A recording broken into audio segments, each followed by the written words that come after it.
자, 오늘 제 설교 주제는요. 실천하는 사랑 결코 없어지지 않습니다. 라는 주제로 말씀을 준비했습니다. 우리 고린도전서 13장 8절입니다. 이제 새로운 구절인데요. 같이 한번 읽어보고 우리 같이 공부하도록 할게요. 8장 사랑은 시작. 사랑은 없어지지 않습니다. 그러나 예언도 사라지고 방언도 그치고 지식도 사라집니다. 아멘. 고린도전서 13장에서 사도 바울은 4절부터 7절까지 사랑이 무엇인지에 대해서 구체적으로 뭐뭐가 아닌 것, 뭐뭐신 것 하고 정의를 내렸고요. 마지막 이제 8절부터 13절까지는 이 사랑장의 결론이 나옵니다. 결론의 첫 단추는 뭐냐면 사랑은 없어지지 않습니다라고 선언합니다. 뭐 영어로 보면 더 정확해요. Love never fails. 사랑은 결코 실패하지 않습니다. 원어로 해석하면 그렇게 할 수 있고요. 그리고 그 뒤에 나오는 세 가지 없어질 것 또는 사라질 것에 대한 말씀도 함께 기록되어 있습니다. 여기 보면 예언은 사라지고, 우리는 사라지라고 표현해 영어로는 그치고 멈춘다는 얘기죠. 그 다음에 방언, 언어가 있는 곳에 또 그게 멈춘다. be stilled라고 써 있죠. 세 번째는 지식도 날리지가 있는데 사라집니다. 패스 어웨이, 없어진다라는 뜻이에요. 즉 이 세 가지 예언, 방언, 지식은 다 없어질 것이고 사랑만 남는다고 사도 바울은 고린도 교회에 편지를 보내고 있습니다. 그래서 좀 연구를 해봤습니다.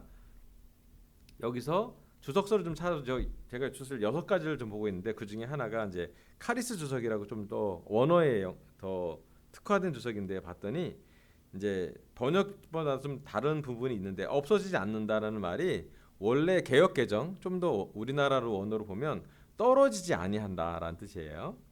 그 뭐 헬라어도 비슷한데 떨어지다, 넘어지다, 일타 멸망하다. 피프트라는 단어가 그런 단어라고 합니다. 실패하다, 효과가 무효화되다, 사라져버리다, 떨어져 나간다 이런 말이 있습니다. 사랑은 삶의 모든 국면에 해당되고 언제나 계속되는 성질을 지니고 있어서 이 세상뿐 아니라 하늘에서도 영원히 계속됨을 말하고 있다고 합니다. 사도 바울이 지난 고린도전서 13장에서 무엇이 사랑인지 무엇이 사랑이 아닌지에 대해서 말씀했다면 이제는 결론으로 사랑의 영원성, 영원히 없어지지 않을 것, 영원한 것에 대한 말씀으로 결론을 내고 있습니다. 자, 그래서 오늘 이 시간 하나님이 이 사랑은 결코 없어지지 않는다는 말씀을 통해서 우리한테 전할 2가지 포인트가 있는데 함께 나누도록 할게요. 첫 번째, 사라질 것들을 인식합니다. 여기 보면 이제 피터 그리라는 화가가 바벨탑을 이제 그림을 그려봤어요. 구름 위에 이제 성이 있기도 하고요. 우리는 바벨탑을 상상만 하지 사실은 기억하지 못합니다. 왜냐하면 무너졌기 때문이죠.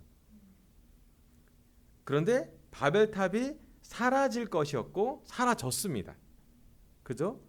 세상의 역사에서 많은 것이 생겼다가 많은 것이 사라지죠. 어쩌면 인간의 역사는 사라질 것들의 연속인 것 같아요.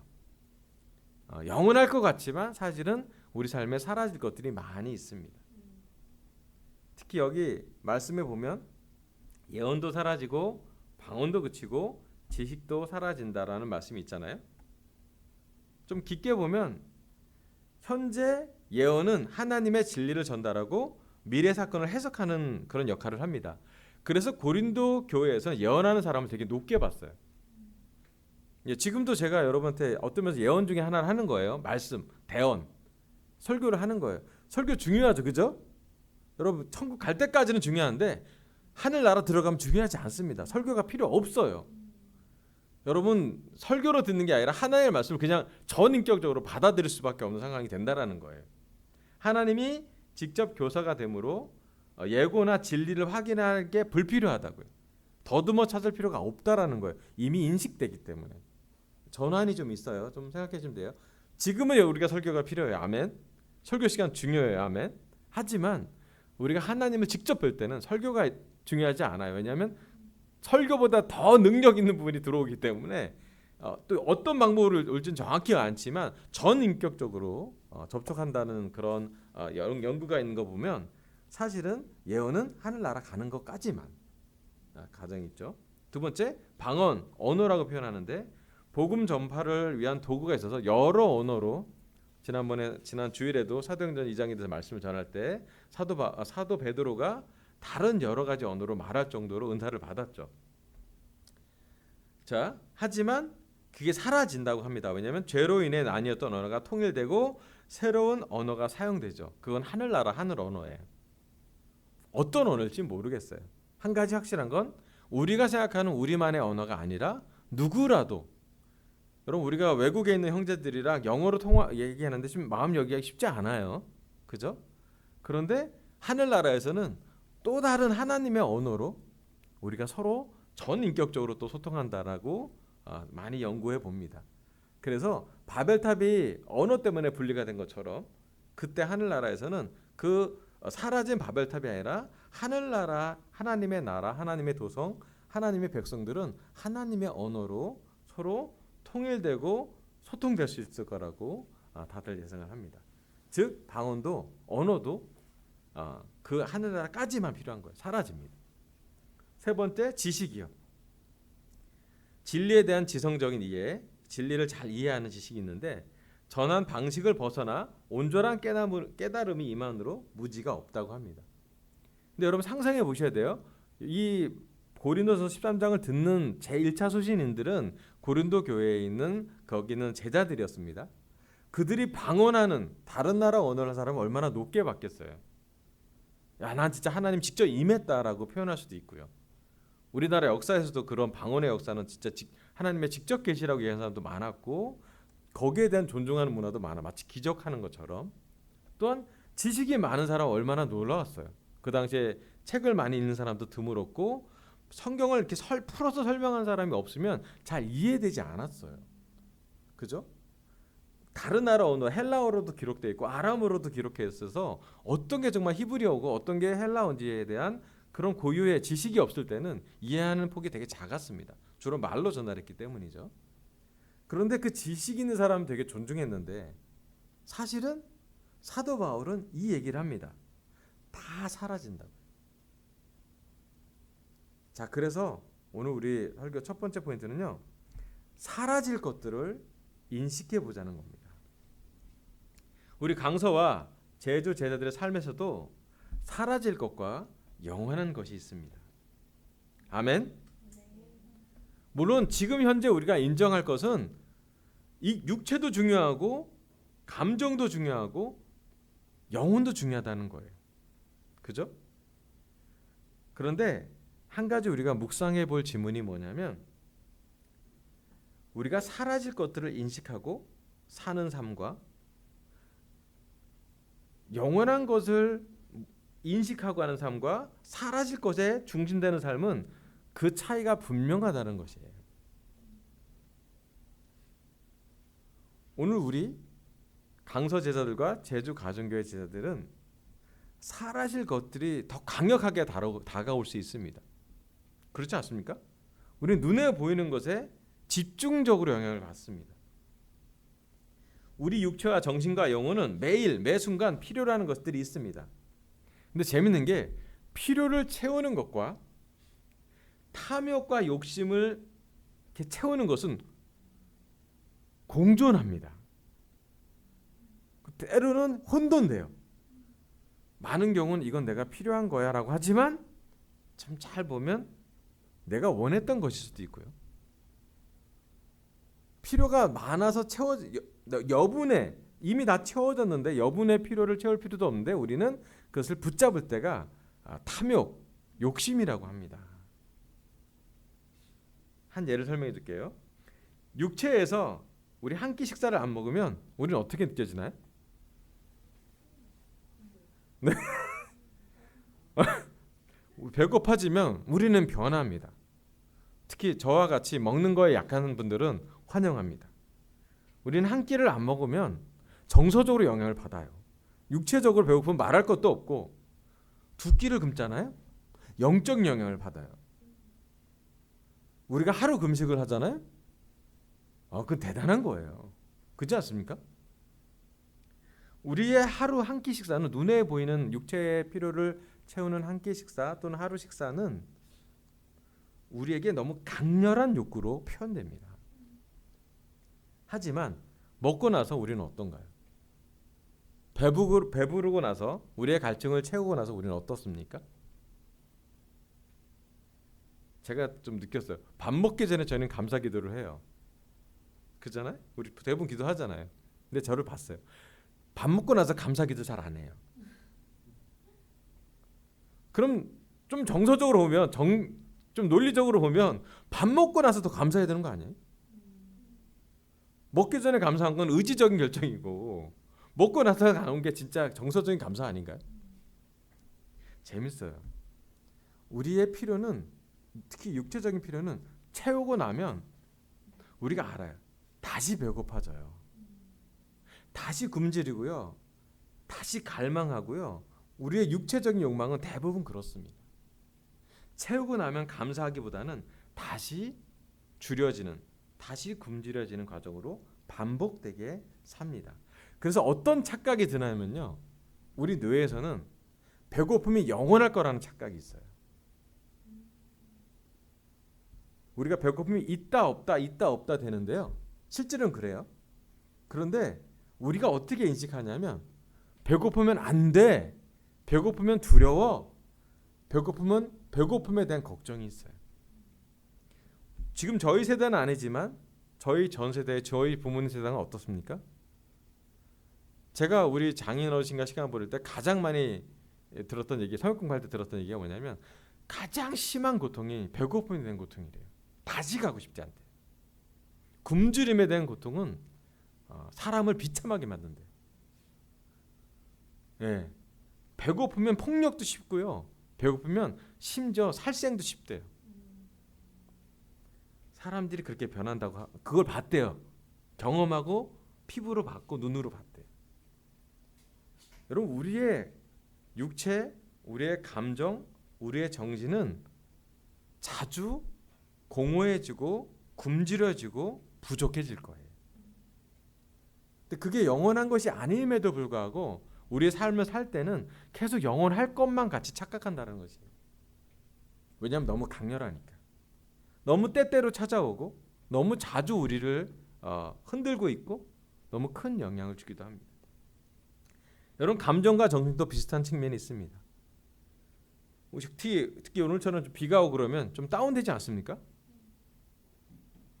되게 재밌어요. 우리가 한번 다운되고 다운한 것을 잘 못 나오는 이유 중에 하나가 뭐냐면 다운된 우리를 영원할 거라고 자꾸 느껴지는 착각이 있다라는 것이에요. 특히 우리가 우월한 감정이나 부정적인 감정이나 죄책감이 들 때는 사실은 몰입이 돼서 잘 못 나오는 경향이 있대요.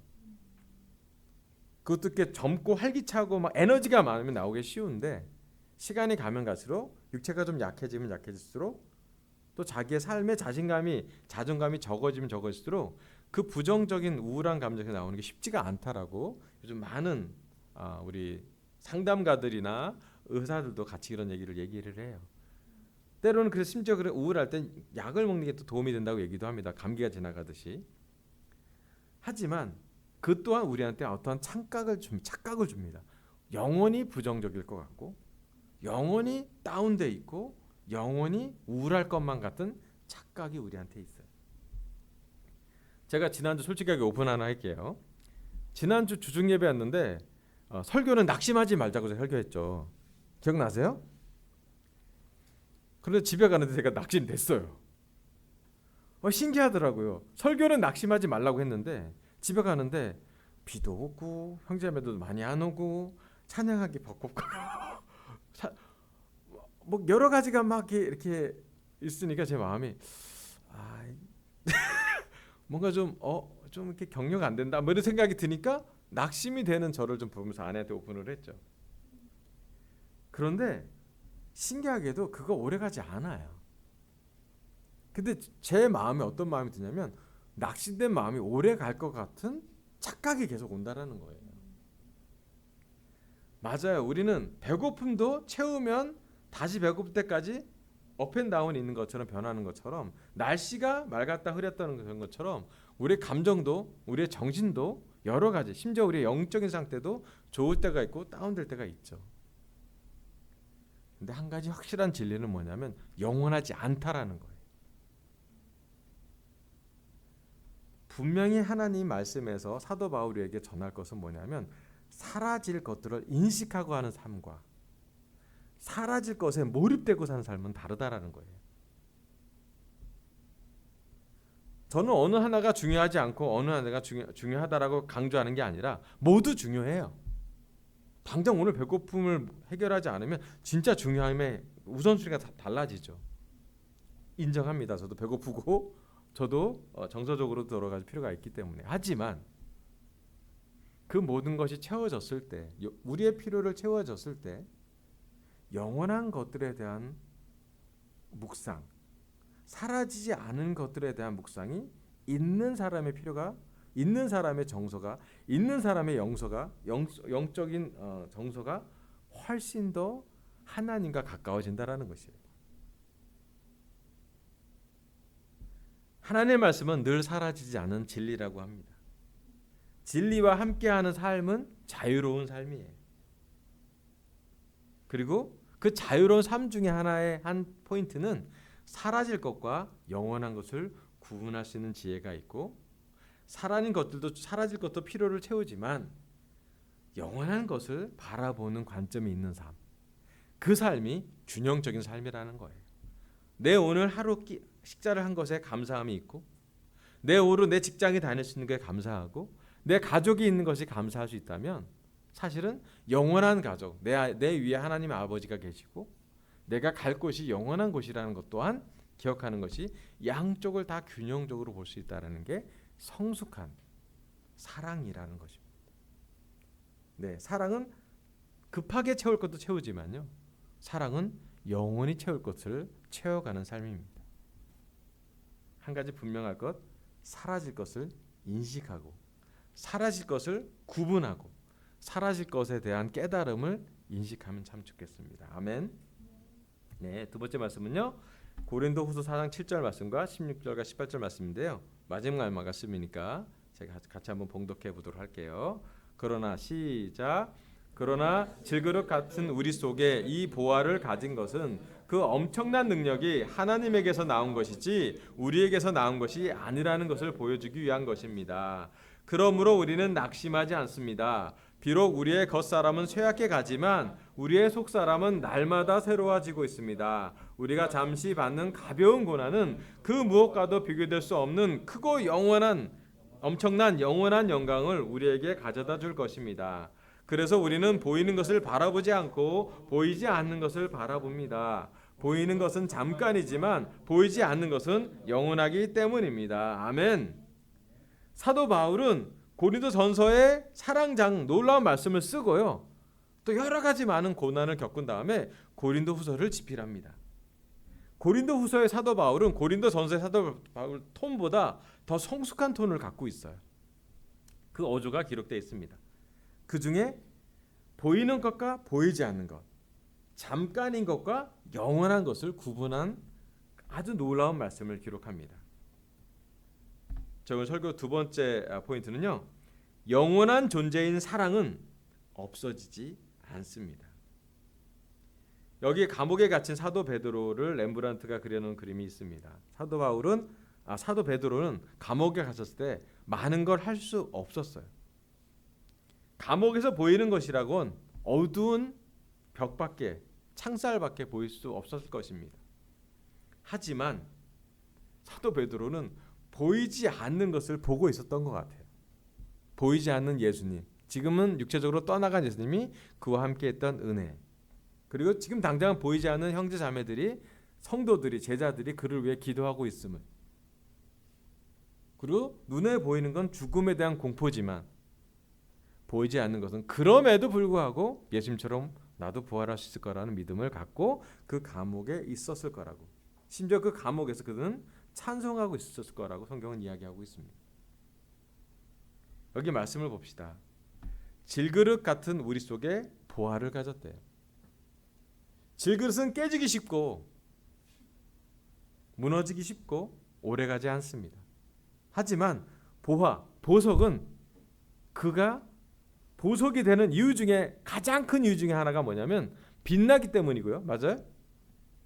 두 번째는 영원한 가치가 그 안에 있기 때문이에요. 여러분 다이아몬드가 없어지지 않습니다. 그래서 비쌉니다. 다이아몬드는 다른 금속으로 잘 깨지지 않습니다. 왜? 가장 강하기 때문에. 여러분 금값이 많이 올랐죠. 아멘. 금 투자 아멘. 금이 예전부터 이 당 성경이 써질 때부터 지금까지 여전히 금은 보석으로 존재합니다. 왜? 빛이 나고요. 변하지 않기 때문이죠. 여러분 아셔야 됩니다. 우리가 생각하는 대부분의 보석들은 영원한 것에 그 가치를 두고 있습니다. 우리는 지나갈 것이지만 그런 영원한 것들에 대한 가치를, 고유 가치를 우리는 아주 높게 보고 있다는 것이에요. 그래서 사도 바울은 이 기록을 합니다. 그런 보석이 우리 안에 질그릇 같은 우리 속에 있다고요. 사도 바울은 그 엄청난 능력이나 그 모든 것을 하나님의 은혜, 하나님의 사랑으로 표현합니다. 사도 바울의 육신은 약하지만 사도 바울이 갖고 있는 진짜 사도 바울이 보유하고 있는 것은 뭐냐면 예수님에 대한 놀라운 사랑입니다. 반대로 하나님이 죄인인 자기에게도 예수님을 전하라는 미션의 그 사명은 엄청난 보석 같은 것이라고 얘기합니다. 세상의 모든 가치 있는 것을 쓰레기처럼 여길 정도로 아름다운 보석이라고 표현합니다. 그래서 사도 바울은 얘기합니다. 그러므로 우리는 낙심하지 않습니다.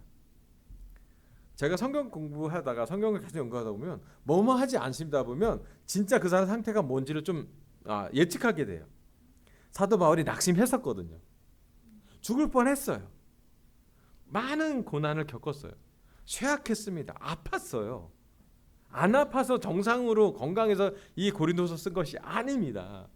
사도 바울은 질병을 가진 사람이었어요. 기도해도 가시 같은 병을 낫지 않게 하나님은 응답하셨습니다. 안 낫는 걸로 응답하셨어요. 아픈 사람이 쓴 글입니다. 그래서 우리에게 더 파워풀하지 않습니까? 비록 우리의 겉사람은 쇠약해 가지만 속사람은 날마다 새로워지고 있습니다. 사도 바울은 겉사람에 초점을 맞춘 것보다 속사람의 인식이 더 컸습니다. 그리고 얘기합니다. 우리가 잠시 받는 가벼운 고난은 그 무엇과도 비교될 수 없는 크고 엄청난 영광이라고 합니다. 사도 바울은 고난에 대해서는 잠시 받는 가벼운 것이라고 기록하고요. 그리고 비교될 수 없고 크고 엄청난 영원한 영광이라고 표현합니다. 이 두 개를 완전히 반대로 대비시킵니다. 오늘 우리 강서와 제주 가정교회 제자들의 고난은 잠시 받는 가벼운 것입니까?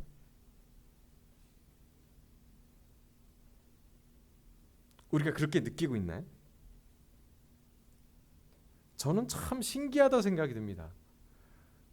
성경을 쓴 대부분의 사람들, 성경에 나온 많은 인물들은 엄청난 고난을 받았어요.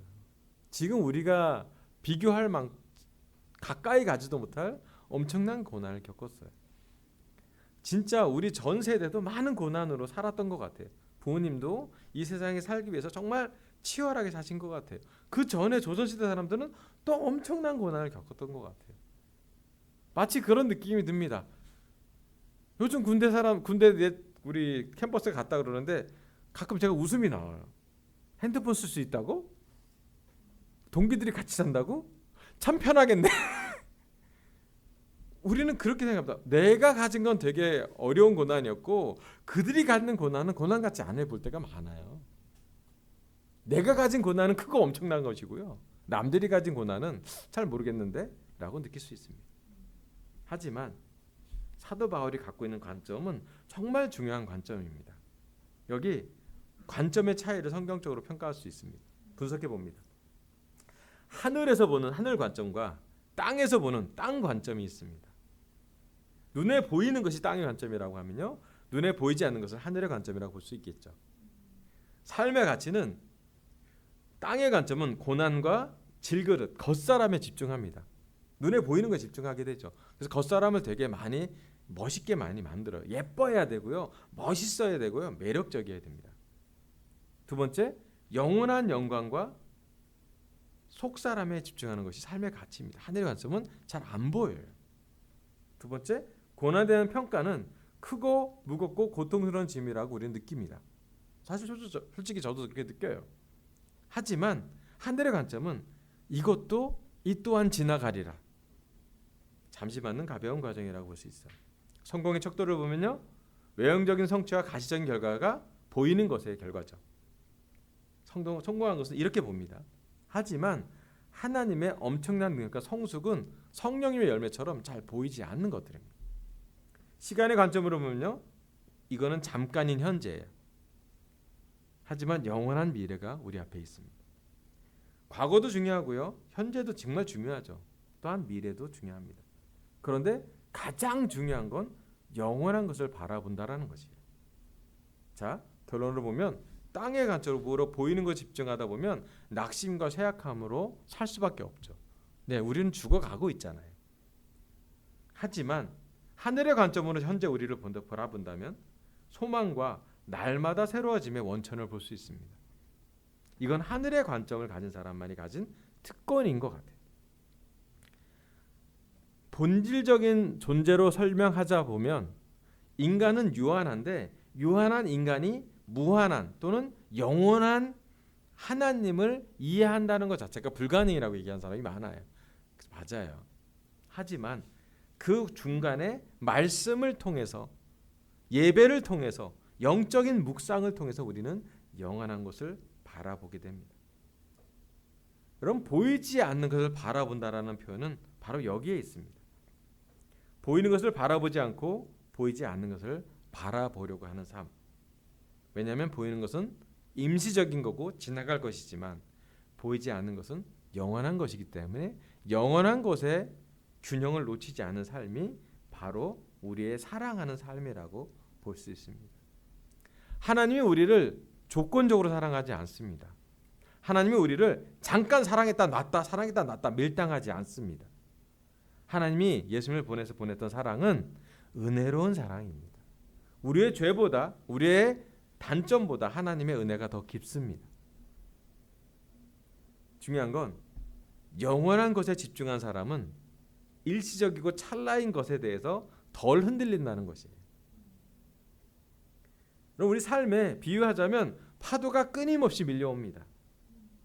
두려움과 고난과 걱정 매년 밀려오지 않습니까? 매년 우리는 변동성으로 살고 있습니다. 하지만 사라질 것에 집중한 사람은 파도를 이겨내기가 어렵습니다. 근데 참 놀라운 건 뭐냐면 큰 파도가 올 때 가장 기뻐하는 사람은 누구냐면 서퍼들이에요. 파도가 높아야 더 짜릿하거든요. 더 멀리 날아가는 거예요. 더 멀리 즐길 수 있어요. 진짜 파도를 즐길 수 있는 사람은 서퍼들이고요. 아마 수영을 못하는 사람은 가장 큰 공포 중에 하나가 파도가 삼키는 공포일 것 같아요. 오늘 이 시간 우리 강서와 제주 가정교회 제자들에게 하나님은 저를 통해 말씀하십니다. 보이지 않는 것을 바라볼 때 보이는 것을 너무 연연하지 않을 수 있어요. 보이지 않는 것을 바라볼 때 사라지는 것들에 대해서 균형을 잡을 수가 있습니다. 그렇다고 해서 너무 열심히 안 살아라는 말도 아니고 노력하지 말고 그냥 가만히 있어라 그런 얘기도 아니에요. 우리의 일은 우리의 일을 할 것이에요. 먹어야 살고요. 일을 해야 돈을 벌 거고요. 투자를 해야 성취를 하겠죠. 하지만 그와 동시에 육체로 살고 있지만 현재 우리의 감정도 갖고 있지만 우리는 영적인 존재들입니다. 영원한 것, 특히 그 영원한 것 중에 사랑을 묵상하길 바랍니다. 하나님은 우리를 영원히 사랑하십니다. 믿기 힘든 일이에요. 나도 나를 영원히 사랑하지 못하는데 하나님이 우리를 영원히 사랑합니다. 조건적으로 사랑하지 않습니다. 일시적인 사랑이 아니라 끝까지 가는 사랑입니다. 오늘 하나님 저희 입술 통해 실천하는 사랑 첫 번째 부분은 영원성에 대해서 말씀을 전했습니다. 결코 없어지지 않습니다. 다음 주는 실패하지 않습니다라는 주제로 나올 건데요. 첫 번째, 사라질 것들을 인식합니다. 우리의 삶에서 사라질 것들이 영원할 것이라는 착각을 벗어나기로, 깨닫기로 결정하길 바랍니다. 두 번째, 영원한 존재인 사랑은 없어지지 않습니다. 영원한 존재인 사랑을 묵상하고 오늘 하루 사랑으로 살아보길 결정하길 바라면서 설교를 마치겠습니다. 감사합니다.